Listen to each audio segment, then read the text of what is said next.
ॐ सदाशिवसमारम्भां शङ्कराचार्यमध्यमाम् अस्मदाचार्यपर्यन्तां वन्दे गुरुपरम्पराम्।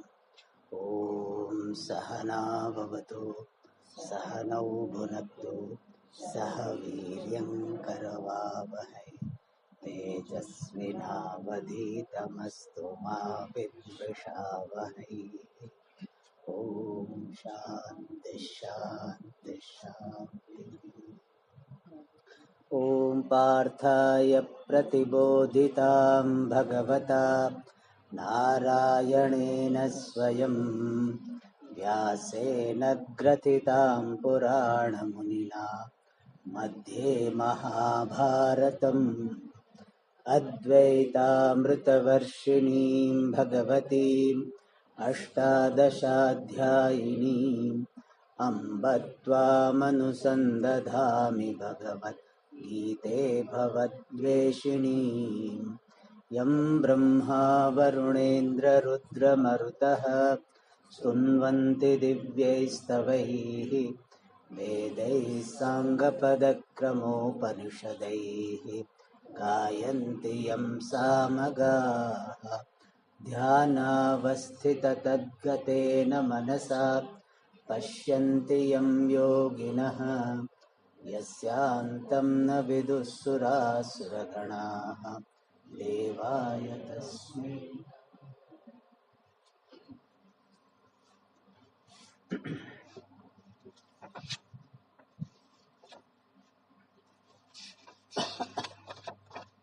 श्लोक number 14. I will chant, you can repeat. अथ षष्ठोऽध्यायः श्रीभगवानुवाच प्रशान्तात्मा विगतभीः ब्रह्मचारिव्रते स्थितः मनः संयम्य मच्चित्तः युक्त आसीत मत्परः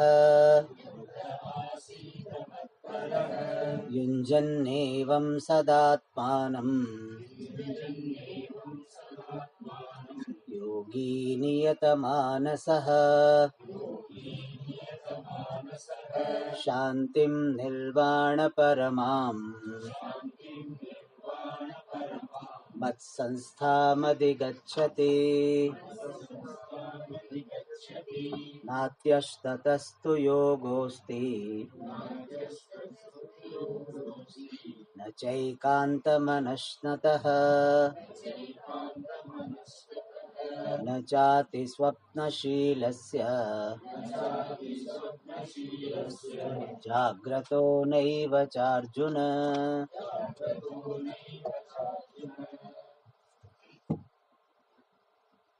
So in the 14th shloka, Bhagavan talked about certain preparation and also what is to be done in meditation. Prashantatma, a person whose mind is, Atma here means the mind, is Prashantaha, tranquil. For meditation, some prashanti, some tranquility is required. It grows upon each other. Tranquility leads to meditation, and meditation increases tranquility. Generally, I give the example. With some money, you do business, and business will bring more money. So similarly, some shanti, the investment shanti is required. Then you do meditation, then more shanti comes. So, shanti is a requirement and the result both for meditation. So many people ask this question, Swamiji, my mind is wandering so much in meditation. Oh, then why should I meditate? That is why you require meditation. Yes, you require some minimum shanti. If your mind is too restless, you cannot even sit. for 5 minutes, then meditation is not the thing to be done now. Some shanti is required, some physical tranquility and some mental tranquility to begin with. And that is suggested here, Prashantatma. Vigata Bhihi, we saw that free from fear, Brahmachari Vrate Sthitaha, person is remaining in the disciplined lifestyle like a brahmachari, like a Gurukula student, and Manas Sanyamya, having mastered the mind, Asita, Yuktaha Asita. The meditator should remain. How? Machittaha, having his thought, having his mind on me, and Matparaha, having committed to me alone. So there are two things. One is focusing the mind on Paramatma and having Paramatma as the goal of life. Sometimes we may be focusing on something. I may be focusing on some particular experiment or particular file or project. So focus is there on the project, but project is not goal of my life. Goal of my life may be getting more money and making me and my family comfortable. So here in meditation, both should be Paramatma. My focus is on Paramatma and my goal also is Paramatma. Means it is not that by meditation I will become very popular, so I will have a big institute, yoga institute, I will become the head of it, I will travel all over the world. That should not be the goal when you are sitting for meditation.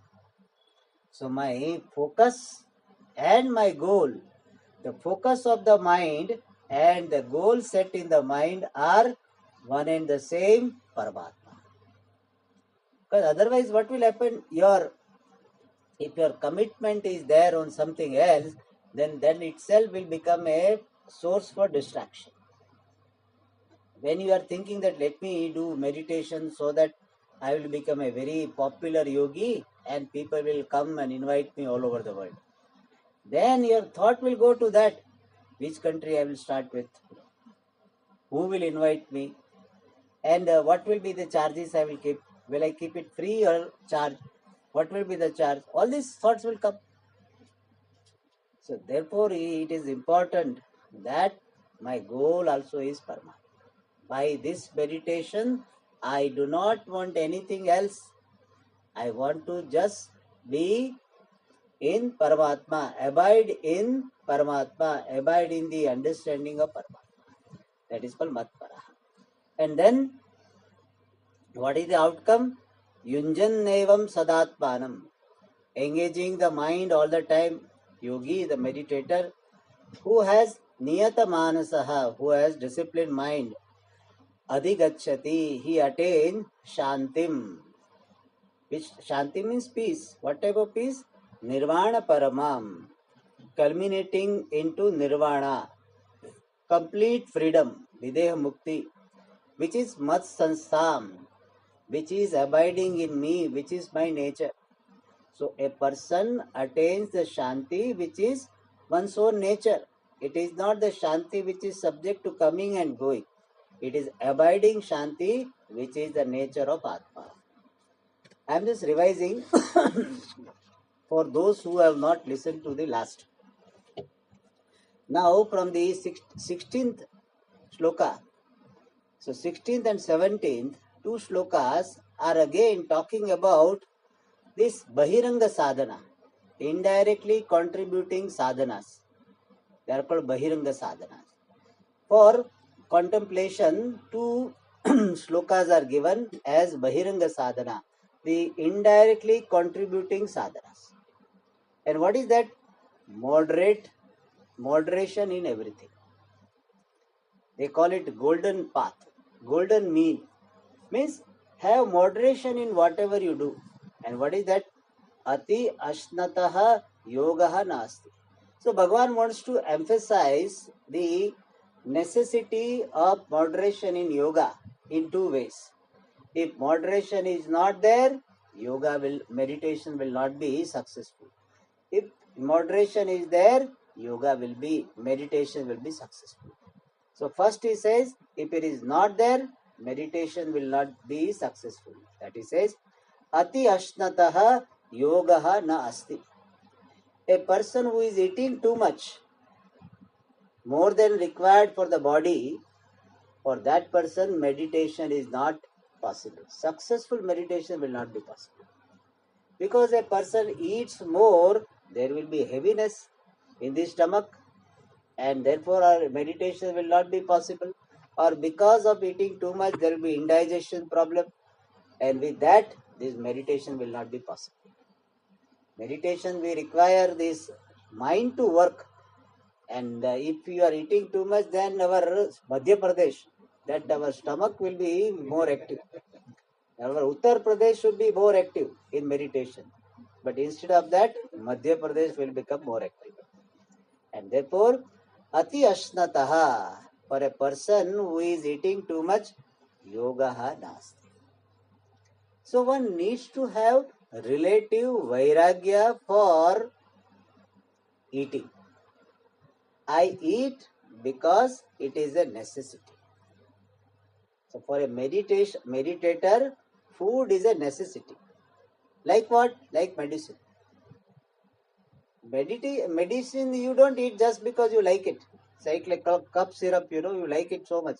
So it's not a full bottle you drink. If you are not, some people may be doing that also, but generally we are not supposed to do that.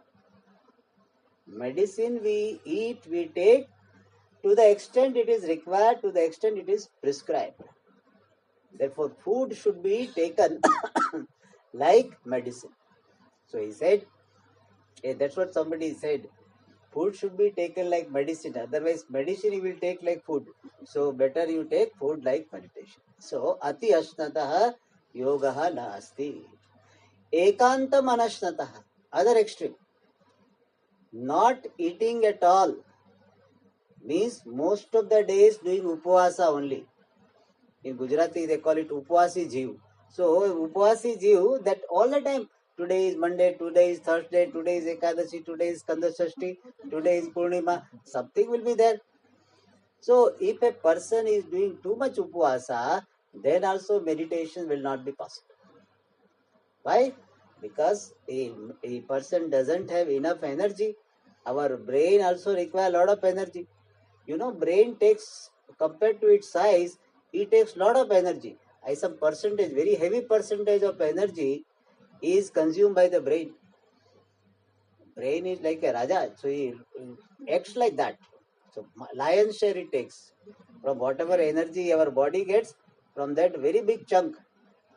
And therefore, if energy is not there, then meditation will not be possible. Person will feel giddiness, feel sleepy, and therefore ekantam anashnataha, not eating at all, yogaha nasti. So that extreme should not be taken. And atiswapna shilasya, a person who is sleeping too much. Last time I told you that morning he gets up, takes breakfast and takes rest. So up to 11 o'clock. And then he gets up at 11:30, 12 o'clock, again he takes lunch and sleeps 3:30, 4. And then about 1 hour he does. Again some snacks is there. And then he 1 hour or 2 hours he awake. Again dinner and again sleep. 8 o'clock.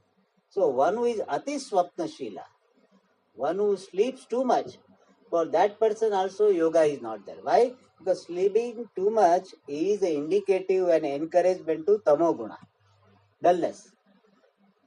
Some moderate sleep is good, but if it is too much, then person will be having the influence of tamoguna. So he will continue to sleep, even in meditation he will sleep. Therefore, too much sleep also is not good. Jagrataha neva. And a person who keeps remaining awake only, doesn't sleep. The night 12 o'clock he sleeps and 1 o'clock or 2 o'clock he gets up. So then the meditation he will sleep. He will catch up on sleep because he is sleep deprived. Therefore, not sleeping or sleeping very inadequate, that also is not good.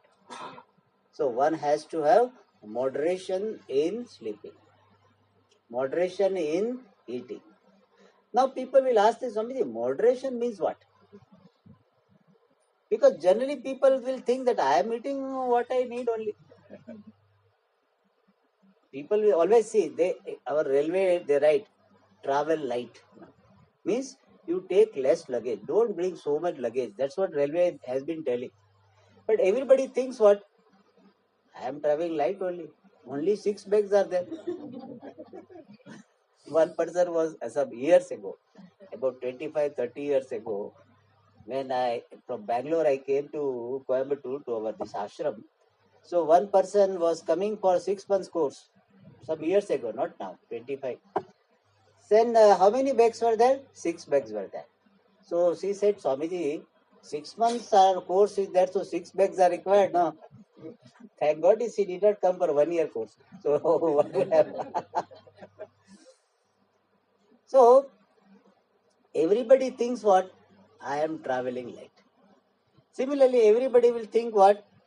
I am eating moderately only. Just said 8 idlis I am taking. So moderately. For that, Shastra gives this particular provision. What is the provision? Pured ashanena ardham. Fill up your stomach with solid by half. It means your half of your stomach should be filled with solid. Solid means what? Rice, roti, etc. That is called solid. And whatever is there, solid. Then 1/4 should be filled with water. Water, rasam, etc. All it can come under liquid. And payasam doesn't come under that. Okay, payasam is solid. So that which is water and watery, perhaps buttermilk we can put it. Ashram buttermilk we can put it because it's generally thin. So that's what somebody told me yesterday. So that is 1/4. So half is solid, our stomach, half is solid, 1/4 with liquid. Then 1/4 what? Not for ice cream. 1/4 for air circulation. We don't leave space for air circulation. Till here. बोलते हैं यहाँ तक खाए स्वामी. That's why somebody was eating and then could not eat further. About to vomit. Then somebody said, I will give you a small tablet so that you will not vomit. He says, if I can eat one tablet, I should have taken one more laddu. For tablet also no space. So, we should leave 1/4 for air circulation. Now, further question will be, Swami, how do I know that my stomach, the half filled? So, we don't have a meter or something. If a meter is there, very nice. And you know, our stomach has got this particular quality. It has got some volume. In its normal state, it has got some ml volume is there. But it can be stretched up to, I think, 6 times. 5 to 6 times. Means, if its normal size is this, it can become this. 5 to 6 times it can be stretched. So you will not know, Swamiji, which size I should consider. So for that, generally Acharyas gave this suggestion that one day, which is a holiday for you, so that day you eat full. Means up to the brim you eat. That's why I told you Sunday or holiday, weekly off, that day you eat. Full when beyond which you cannot eat, that much you eat. And then you count that, how many rotis or how many idlis or how much sambar katoris you took. Okay, you that day you took 4 katoris of rice. Full. Ask your spouse to serve you as much as he or she can do. Full you eat. Now you know what is the full capacity of your stomach. Now what you have to do? Half it. And 1/4 you, half you know, then now 1/4 you can know. You take water, etc. And 1/4 you leave.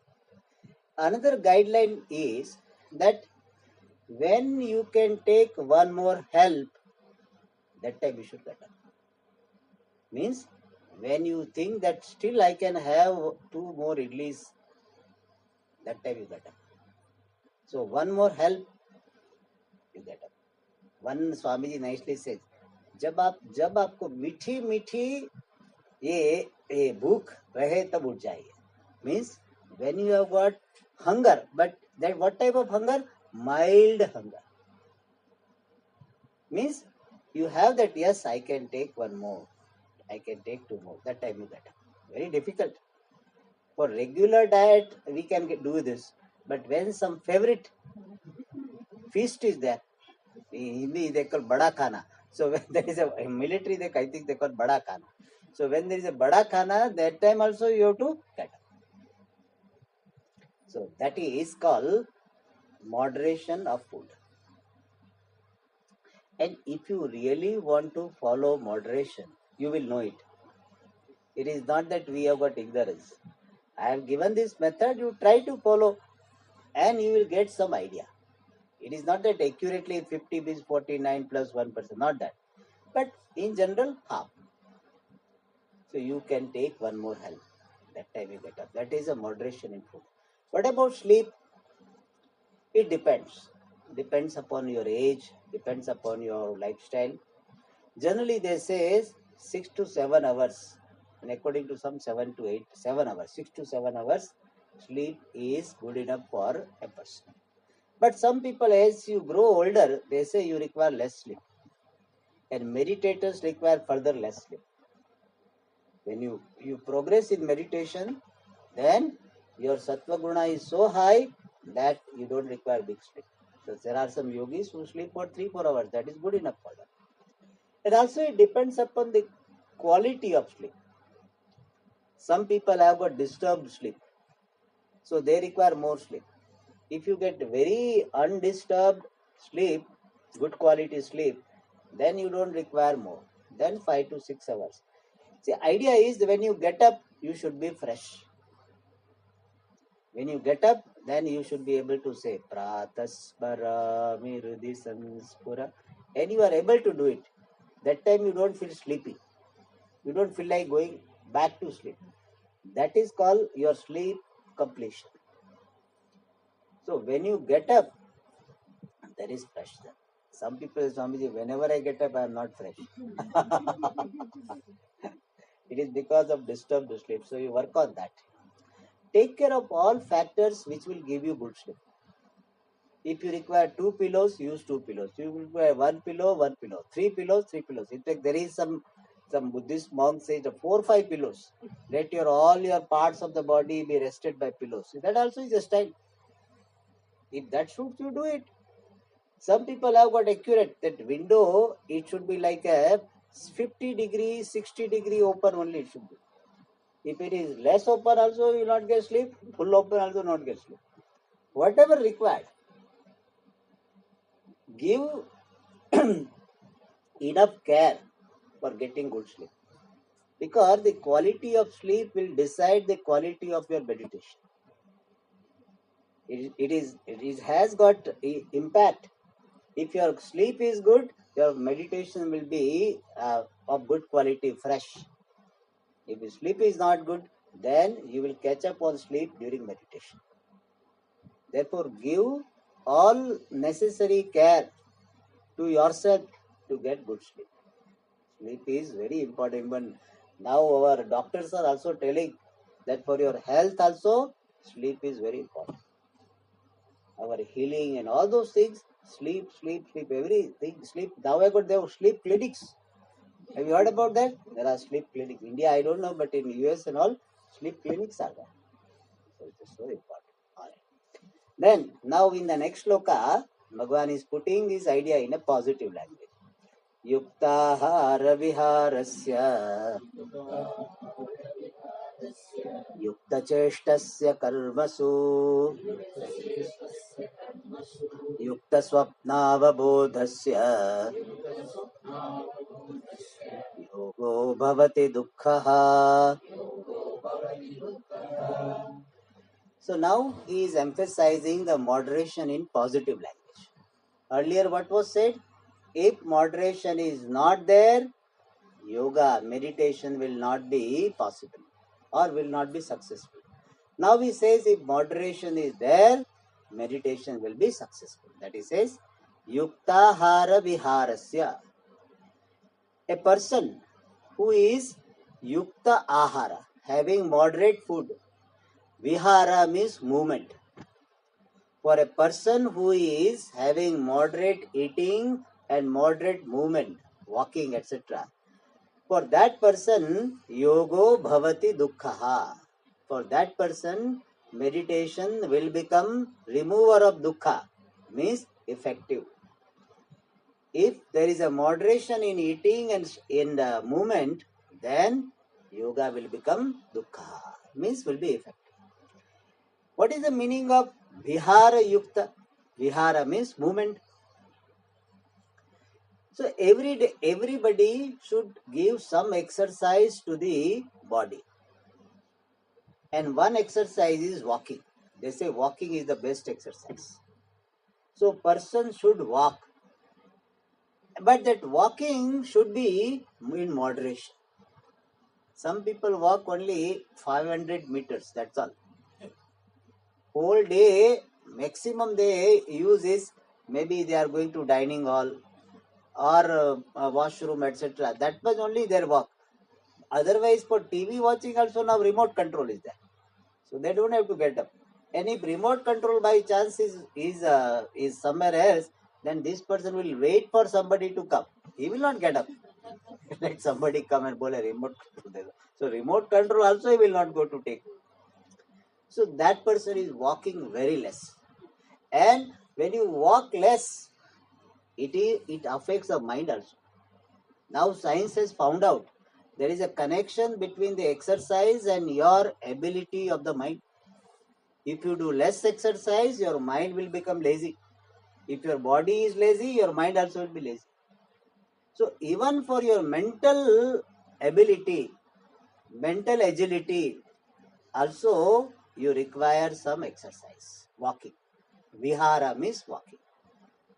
So this is one thing, that one should not avoid walking completely.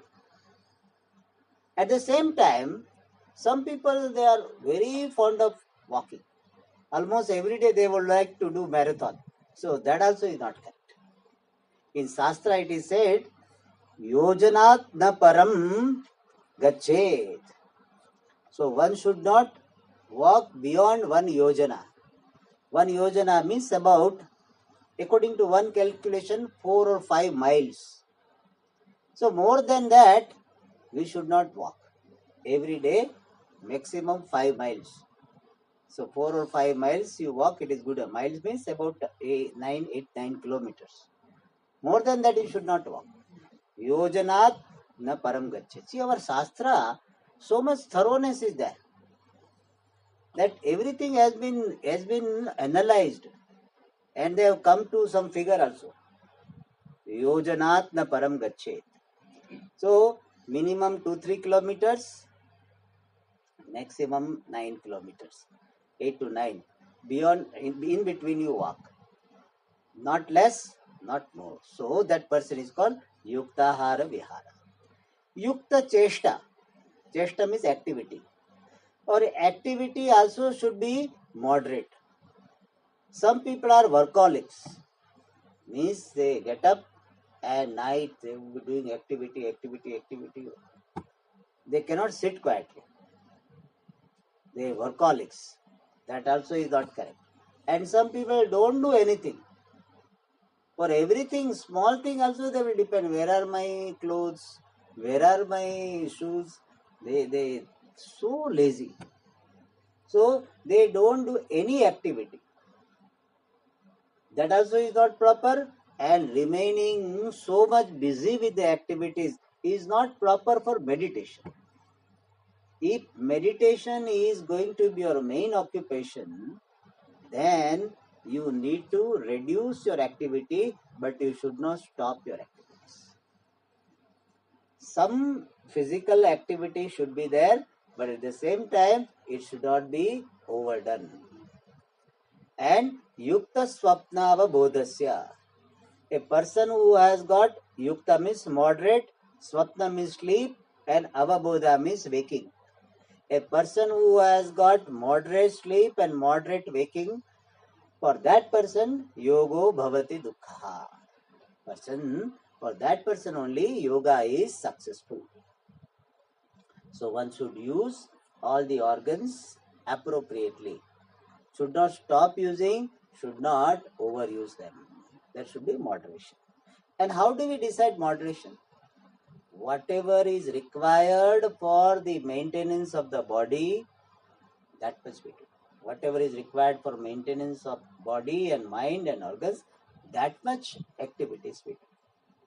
We don't do as an indulgence, we do it as a necessity. So that is the approach. And in all activities, one activity one has to be more mindful, and that is talking.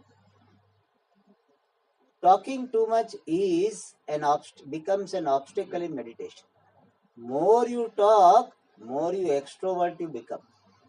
Generally, you will see that whenever you meet somebody and you talk, you may start with nice things. Oh, what was the class? What was the topic? What did Swamiji say? That will go only for 5 minutes. You see, that will not go long. About Vedanta or about good qualities about other person, very little.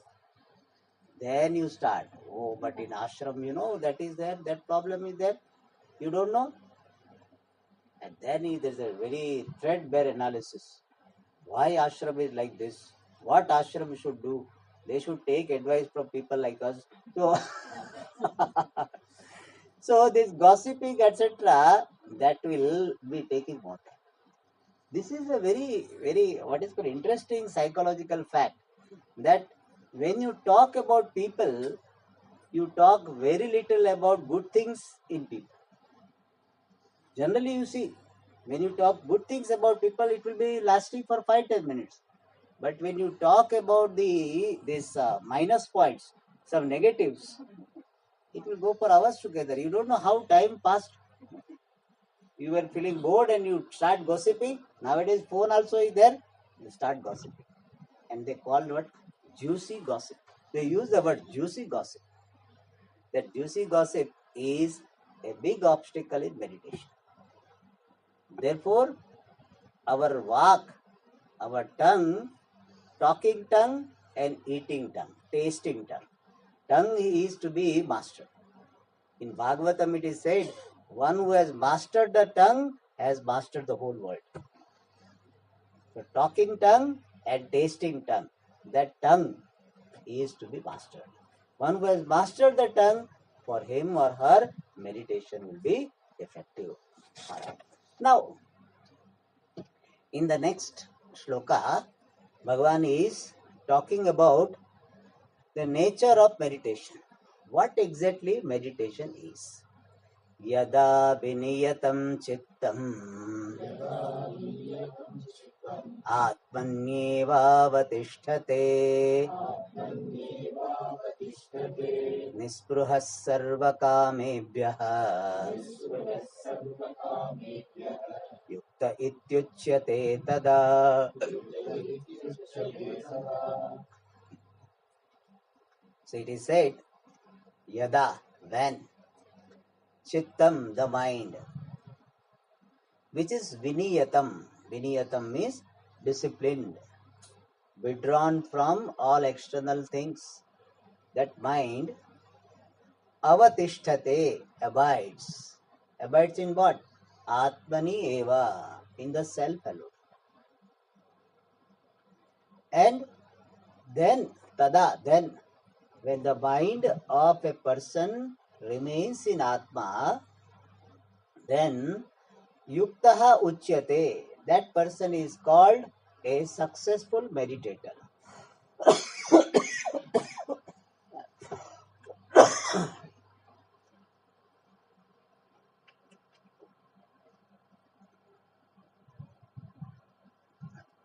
And who is that person? Sarva kamebhyaha nispruhaha. One who is free from all desires regarding all objects. So this is the meaning of this shloka, word meaning. What is the idea conveyed is, in Vedanta, meditation is not a thoughtless state. In, in Yoga Shastra, this thoughtlessness is highlighted. Yogaha chitta vritti nirodha. So they want to stop the mind thinking. So their focus is on only stopping the mind. Whereas in Vedanta, we are focusing or we are emphasizing the mind entertaining the thoughts about Atma. So if you ask, what is meditation? In one sentence, we can answer, meditation is abiding in the nature of Atma. Mental abiding in the nature of Atma. In other words, entertaining the flow of thoughts about Atma. Mind abiding in Atma means what? Mind entertaining the thoughts, I am Brahma. Aham Brahmasmi iti chitta vritti pravaha is dhyanam. So, I am Brahma, that thought continues. I am Brahma, I am Asanga, I am Purna, I am Nityaha. So that type of thought about Atma continues. That continuous flow of thoughts regarding Atma, real Atma, limitless Atma, that is called meditation. So there is no mystery about it. People think, what meditation? This is what meditation. I am Brahma, that thought is repeated. Nothing more, nothing less. This is what meditation is. But it is easier said than done. Try. If you want, now itself we'll try. So, okay, now I ask you that please entertain the thought, I am Brahma.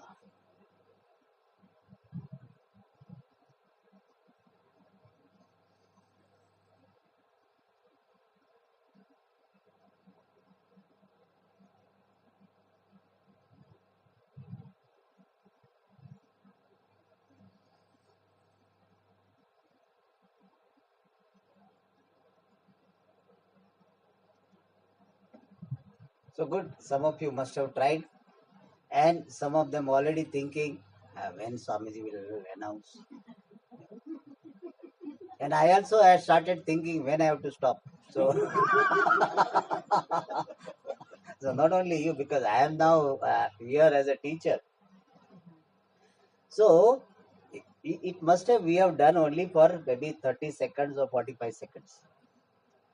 So it is not that easy. So entertaining the flow of thoughts for some length of time. So now what is the length of time? If you can maintain this flow of thoughts for 45 minutes or 48 minutes, then it is a successful meditation. We can call it as, if you can maintain this, then it is a samadhi. Without distraction, if you can maintain, it is a samadhi. So what is the difference between the meditation and samadhi, dhyanam and samadhi? Meditation is deliberate attempt to maintain the flow of thoughts centered on Atma. Means I am trying to maintain aham brahmasmi, and it goes, then I bring it back. Goes, bring it back. That is called dhyanam. When there is an attempt, deliberate attempt, like a child, the child goes out, mother brings. Child goes, mother brings. That is called this dhyanam. What is samadhi? Child is absorbed because you have given some mobile. So child is absorbed. Child, similarly, our mind is absorbed in the thought without any distraction. That is samadhi. So what is the difference between dhyanam and samadhi? In dhyanam, there is deliberate attempt for focusing on the object of meditation. In samadhi, it is spontaneous, effortless. So here that effortless state is indicated. Atmani eva. In the self alone it remains. Means what? It doesn't go anywhere else. So effortless, distractionless absorption of the mind in the object of meditation, that is called samadhi. So it is not a mystical state. Just you remain in the thought, I am Brahma, I am Purna. If you are doing the meditation on Saguna Ishvara, then suppose you are meditating on Krishna. So then Krishna, Krishnaya Namah, Krishna, Krishna, Krishna, Krishna, Krishna, Krishna. So you have got the thought of Krishna, there is no other thought. So there is a samadhi on Krishna. So when your thought about Krishna is not distracted by any other thought, and you are able to entertain this continuous flow of thoughts about Krishna for 48 minutes or so, then it is called Krishna Samadhi. Otherwise it will be called what? Atma Samadhi. Meditation or Brahma Samadhi. So Samadhi is absorbed state, spontaneous absorbed state of the mind in the object of meditation. So that is said here, Atmani eva avatishthate. What? Viniyatam chittam. A mind which has been Viniyatam means withdrawn, mastered. And Bhagavan Sri Krishna is highlighting one important thing, that this meditator is able to maintain his mind, keep his mind on the object of meditation, because he is nispruhaha sarva kamebhya, because he is free from any attachment, any desire for any objects. This is a very important message he is giving. People say, Swamiji, my mind is wandering, mind is wandering. Why is it wandering? Because mind has some value for something. In Hindi they say, मेरा मन जहाँ भी चाहे चला जाता है. Means mind goes to the place where it has got some value, directly or indirectly. So wherever there is a value, mind is gravitated to that. Either raga vishaya or dvesha vishaya. Either you hate somebody, mind will go there. Or you have got attachment to something, mind will go there. So mind goes to the objects of your likes and dislikes. And therefore, if you want to have absorption of the mind in the object of meditation, then what is the requirement? Nispruhaha. One has to be free from this all desires for material things. That is why meditation as a main sadhana is not possible for everybody. You can do meditation, 10 minutes, 15 minutes is a good thing. That also is a good thing. It will help you. But we are now talking about that person who is not an amateur meditator. He is a professional. Means he is a full-time meditator. We are talking about, but professional is not a good word for him. So he is a full-time meditator. Generally, I give this example. A person is called pujari when puja is his main occupation. Many of you may be doing puja at home, but if I meet this person, he is a pujari. I cannot introduce. He will feel bad also. If I introduce as a pujari means priest. I cannot introduce. Even though you are doing puja, 10 minutes, 15 minutes you are spending, but we cannot introduce as pujari. The lady in the house, she cooks, but do we introduce? She is cook. She is our cook. You will get not food. You will not get food next day if you are. Why? Because cooking is not her main job. Supposed to be the main job. She is a part of the family. So many other things are there. So similarly, we are talking about full-time meditator. Not every day 10-15 minutes doing meditation. For that, this much is not required. but little bit desires are there, plans are there, and all this, still you will be able to sit for 10-15 minutes.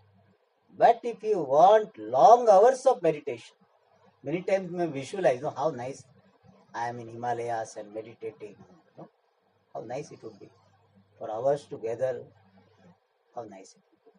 For that, you have to earn it. That meditative state, absorbed meditation, is to be earned, and you cannot earn through money. It's not that you give 1,000 rupees and you can sit for 1 hour meditation. It is not possible. Yeah, sometimes some yogi may do Shaktipat. Shaktipata they do, and you will be in that absorbed state of meditation for half an hour, 45 minutes, depending. But that will not remain forever. It is like an induced magnetism.